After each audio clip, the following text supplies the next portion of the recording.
Jadi supaya terulang kembali selera saya. Ya. Syederalun anggota DPR RI asal Aceh, Nasir Jamil, bersama Wakil Bupati PD Fadlullah TM Daud dan pejabat lainnya melakukan launching Gerakan Intelektual PD atau GIP di Aula Madrasah Aliyah Negeri Man 1 PD pada Rabu 11 Mei 2022.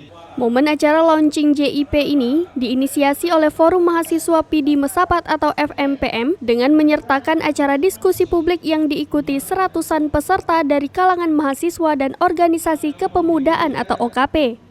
Ketua Umum FMPM, Badarudin didampingi Ketua Panitia Pelaksana Tengku Zikri kepada serambinews.com mengatakan launching GIP ini menjadi gambaran secara terbuka kepada publik tentang kondisi real politik, pendidikan, keuangan, serta sosial budaya lainnya. Sehingga problematika ini perlu dilakukan kajian dalam memotivasi generasi muda untuk kembali bangkit. Dalam kesempatan itu, Nasir Jamil mengatakan, GIP ini patut mendapat apresiasi atas upaya membangkitkan semangat nasionalisme dan patriotisme orang PD.